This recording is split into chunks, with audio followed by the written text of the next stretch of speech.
Өнөөдөр гэдэг өнөөдрийн сэдэв бол бидний ирээдүйд бидний сонголт. За хүмүүстээ тэгвэл бид өнөөдрийнхөө хичээлээр бид өдөр бүр хичнээн их цаас эргэлдэг. Эсвэл зүгээр л хайж байгаа энэ цаас юугаар бүтдэг, хаанаас ирдэг талаар мэдэж авах нь. Та тэгтээ энэ талаар өмнө бодож байсан удаа байгаа юу? Одоо нэг сайн бодоод өмнө юунаас үүсдэг талаар бодож байсангаа одоо зөв байна уу, буруу байна уу гэдгийг шалгацгаая. За хэдүүлээ тэгвэл одоо цаасны талаар бага зэрэг жижигхэн жолтгой судалгаа хийж цаасны талаар мэдэж авцгаая. Цаасыг юугаар хийдэг юм бол? Мод, үүс. Нэг аль нь юм бол? Хэдүүлээ одоо мэдэж авцгаая. Цаасыг юугаар хийдэг вэ? 5 толгын дотор хариулаарай. 1 2 3 4 5. Тэгэлгүй яах вэ? Модоор хийдэг шүү дээ. Сонин байгаа биз? Найгал дэлхий дээр ургадаг энэ сайхан савлгар навчтай модоор бидний хичээл хийдэг дэвтрийн цаас. Жишээ нь 17 ширхэг модноос 1 тонн цаас гаргаж авах. Бидний цэвэр агаар бэлгэлж үзэсгэлэн орчинд бүрдүүлдэг 17 ширхэг модны энэ цаас зөвхөн бидний нэг өдрийн хэрэглээ болдог. За тэгвэл хэдүүлээ бодлого бодож үзье. Нэг хүн 50 кг цаас хэмнэвэл 0.85% мод аварч чадна. Харин 30 хүн 1500 кг цаас хэмнэвэл 25.5% мод аварч чадна. Тэгэхээр их хүн цаасаа хэмнэх юм бол бид илүү их модыг аварч чадах нь.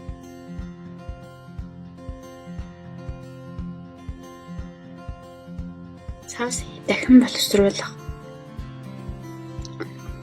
Шинэ цаас үйлдвэрлэхэд мод бэлтгэх, химийн боловсруулалт хийх, өндөр температурт боловсруулах зэрэг олон шат амжилт гардаг тул их хэмжээний эрчим хүч ус зарцуулагддаг.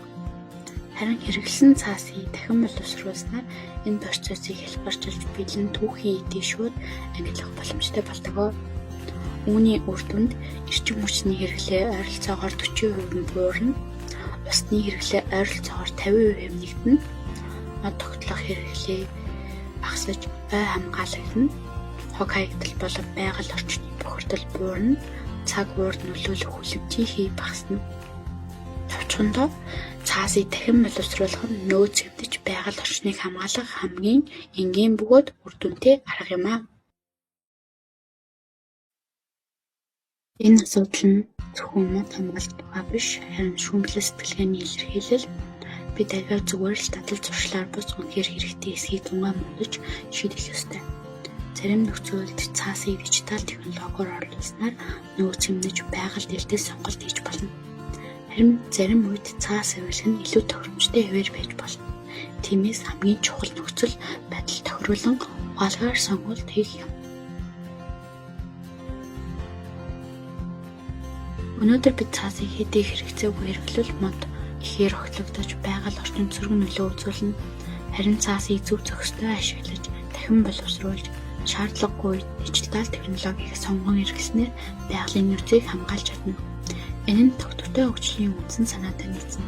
Өөрөөр хэлбэл бид өнөөдөр ухаалаг хэрэглээ хийснээр ирээдүйн хойч үедээ илүү эрүүл ногоон дэлхийг үлдээж байна гэсэн үг. Товчхондоо цаасаа зөв хэрэглэнэ гэдэг тогтвортой хөгжлийг хэрэгжүүлж буй бодит алхам юм аа. Дүгнэлт цаасны хэрэглэн зөвхөн нэг хүний зуршил биш, харин байгаль орчин нөөцийн зөв ашиглалттай шууд холбоотой асуудал юм. Цаасыг хэмнэх, дахин боловсруулах нь эрчим хүч, усны хэрэглээг багасгаж олон модыг огтлохоос хамгаалдаг. Үүнийг ойлгож хэрэгжүүлэхэд шүүмжлэх сэтгэлгээ чухал үүрэгтэй. Бид заавал цаас хэрэгтэй юу гэж өөрөөсөө асууж боломжтой үед дижитал технологиг ашиглан илүү ухаалаг шийдвэр болдог. Энэ бүхэн тогтвортой хөгжлийн зөв хэрэглээ ирээдүйн хойч үедээ ногоон эрүүл дэлхийг үлдээх үндэс болдог. Иймээс цаасыг зөв хариуцлагатай хэрэглэх нь бидний хийж чадах энгийн атлаа хамгийн үнцэнтэй хувь нэмэр юм.